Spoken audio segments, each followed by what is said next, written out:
I'm Tom O'Brien, Master Herbalist at Empowering Medicine, and my mission is to help you understand the transformative, healing, powerful benefits of herbs and food as medicine. Today I'm starting a new series on this channel, which is going to be looking at health news all over the world, and especially in Ireland, but also throughout the rest of the world, and just commenting on different aspects of what's going on in the world of health. And today I have a very interesting story for you from the Irish Medical Times, where they're talking about the return of St. Johns Wort to Ireland. Now, St. Johns Wort was banned by the then Minister of Health, Brian Cowan, and it was banned from over-the-counter sale in health shops because of fears that there was an increasing number of reports and interactions with other drugs and different conditions, and so pharmacists and doctors lobbied the government and the Irish Medicines Board to have it banned, and it was banned in 2001. And now it's been returned by a pharmaceutical company called Pharma. And in this article, Pharma outline the process which they went to try and get this version of St. Johns Wort, which they are now branding as Pacifa, onto the Irish market. So they went to Germany and they got a brand or a product or a form of St. Johns Wort, converted into a tablet and branded it in a nice little box called Pacifa. I think there's 30 tablets in the box, and it's going to retail in your pharmacy for around €25 for a packet. But of course you'll have to pay the prescription, or not the prescription, well, there's prescription charges, but also you'll have to pay your charge for the doctor, which is probably €50. Now I'm not sure if it is going to be prescription based, and therefore you have to have a prescription to get in the pharmacist. So every time you need a prescription, you're going to have to go to your doctor. Now I suppose there's a number of aspects to this story for me as a herbalist, because as a herbalist I'm interested in St. Johns Wort, the herb. It's a little plant with a beautiful yellow flower that grows wild, and it grows in countries where there's more sun. You don't see a lot. I haven't seen a lot of it in Ireland.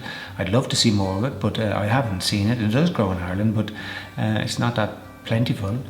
In Germany, it's very much part of the medical system. Doctors prescribe St. Johns Wort fairly regularly. I don't really know if it's prescription based, but in a lot of European countries, it's not banned from over the sale counter in health shops. You can go into a health shop and buy it. For example, in Northern Ireland, you can go to Northern Ireland and you can buy St. Johns Wort in tablet form in a health shop, or probably in a chemist.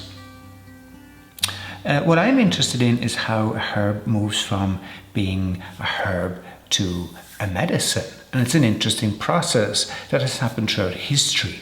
And especially in the Middle Ages, there was a lot of changes in Europe, I suppose, sociologically, politically, culturally. And at that time, there was a lot of healers. There were all forms of healers in terms of herbalists, spiritual healers. A lot of them were referred to as witch doctors because it was a very Christian Europe, and the Crusades were on at the time, and there was a crusade against anybody that didn't believe in God, that didn't believe in the Christian God, etc. So in history we have demonized certain forms of healing, and plant medicine was one of those.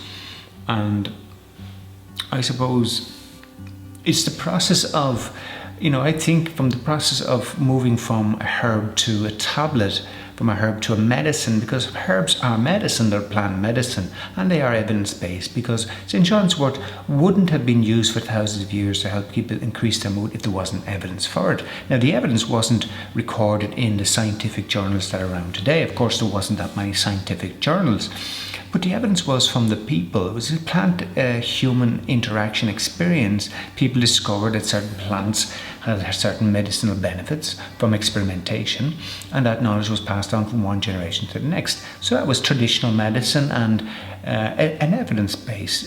Today, evidence base has been monopolized by a very small way of measuring evidence, classifying evidence, and who says what is evidence.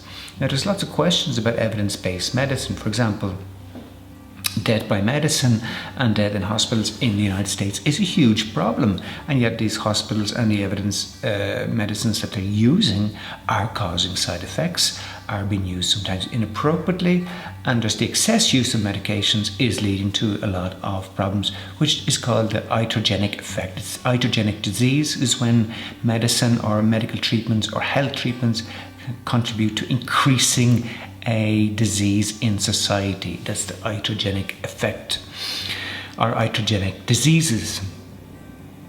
So I suppose what happened with St. Johns Wort in Ireland was it was banned because it was seen to be harmful in the eyes of doctors and pharmacists who are very much from a biomedical model. They wouldn't necessarily understand the natural healing or the herbal medicine understanding of healing and how healing happens in the body, as opposed to how symptoms are treated under biomedicine, mainly where symptoms are suppressed, whereas in natural healing it's about the body trying to find its homeostasis, its natural balance, and therefore herbs and foods and other substances help the body to heal itself. The body is a natural healing system. The reintroduction of St. John's Wort in the form of a medicine now as a tablet is an interesting journey from moving from a herb to a medicine. And now it's something that we're going to try and popularize and commercialize. The first stage in demonizing a herb is you say that it's bad for you, that it causes problems, that it increases risk, that it could cause death even, or it could lead to increasing your symptoms as opposed to reducing your symptoms. And this, I suppose, is what happened with St. John's Wort. Now, there are risks with John's Wort. I'm not saying there aren't, but it's about how we manage those risks and who is allowed to actually use herbs and how they're prescribed and all of that. So maybe, it's not about demonizing a herb, it's about saying, look, this herb has strong effects and therefore it's attractive to people, but there are risks with every substance, as there are with sugar, fats and salts. There are risks with the foods we eat and the drinks we drink. So there's bound to be risks with herbs. One of the risks with St. John's Wort is the risk if you're on the contraceptive pill, it can neutralize the effect of the pill, and hence if you take St. John's Wort and have intercourse at the same time, you can become pregnant if you're a woman. And there are other risks as well if you're on psychiatric medications and St. John's Wort, you're taking St. John's Wort, it can also neutralize the effects of the medications because it's metabolized in the liver, as are the other drugs, and therefore the psychiatrists and medical doctors do not want anything to neutralize or weaken the effect of their drugs. So St. John's Wort is a clever little herb, goes to where it's needed, but if you're on other drugs, there are interactions, and those interactions you need to be aware of. Banning of St. John's Wort was not the right thing to do. It was a certain element of demonizing a herb, making it out to be bad and dangerous. And possibly the reasons for that are because people were turning to St. John's Wort self-medicating. And a lot of people in the medical community believe that people shouldn't self-medicate for depression. And I wonder, why is that? Is it that they prefer that they would medicate their depression? I suppose manage their symptoms and that, and the economic exchange and contract that goes with that, and the benefit in the medical community of being able to medicate anything. It's an economic agreement. It's not a voluntary and non-economic contract.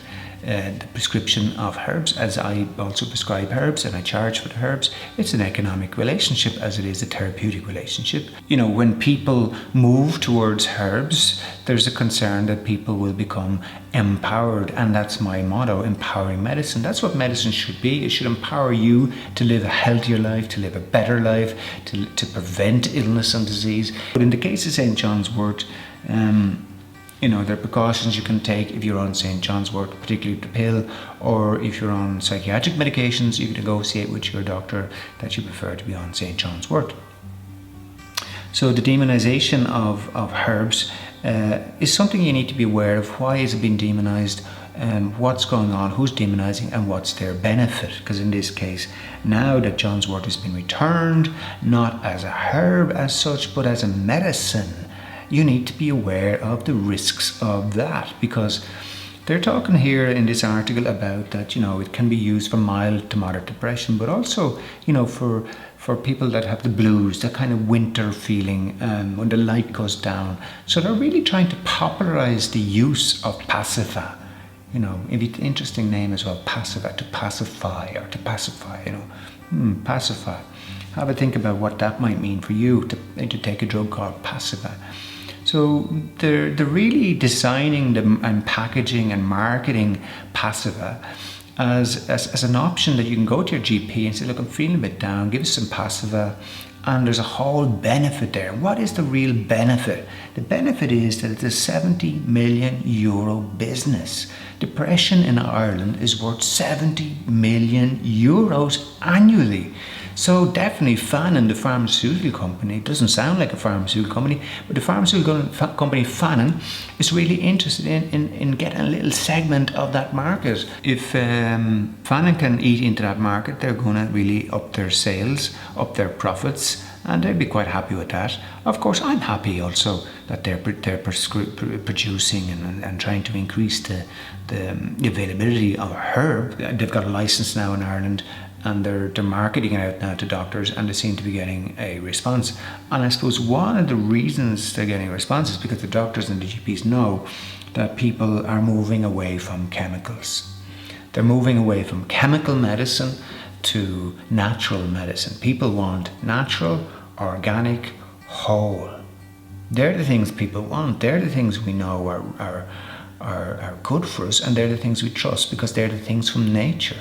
We don't want processed, we don't want chemical, we don't want additives, we don't want preservatives. We want natural, green, raw, living, whole foods, because that's the evidence for good health. If you want vibrant health, that's what you need. If you want to feel happy, that's what you need.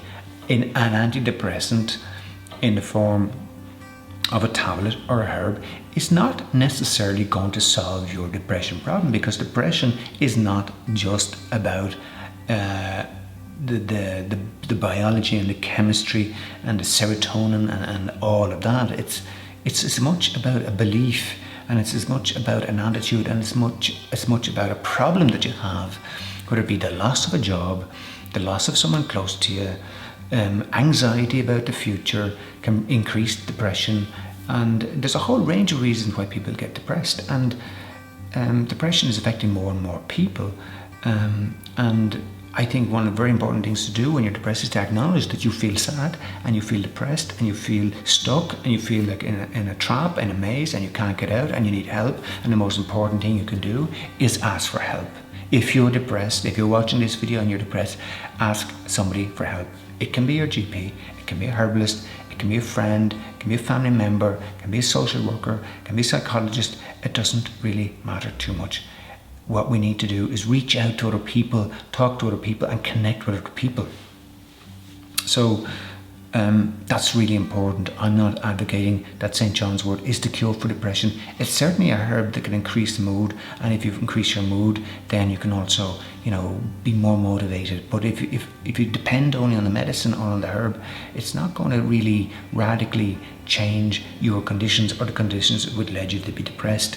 A lot of it may need to be dealt out in talking therapy, through psychotherapy, in group therapy, in social contexts. A new way today of looking at the treatment of disease is called a social cure and social prescribing, and it's from the evidence base that we know that we are social beings, and that as we're social beings, we're becoming more isolated and disconnected from each other, and this is having an effect on our health and our stress and our perception of ourselves and our perception of others.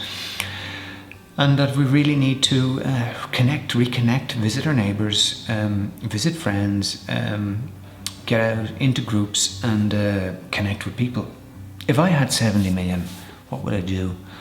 I wonder, could I put a herbalist in every town in Ireland and test and evaluate and research the increased health benefit of having a herbalist in every town in Ireland? Would that cost 70 million?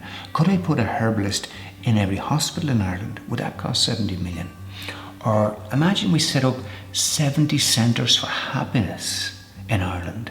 70 centres costing $1 million each per year. Imagine we could have 140 costing 500,000, or 280 centres for happiness in Ireland costing 250,000. Maybe you could have about 4 or 5 employees in each centre that their job is to help and educate people on how to be happy. And one of the ways to be happy is to deal with loss and sadness and grief, and to let go old ways of thinking and to take on new ways of thinking.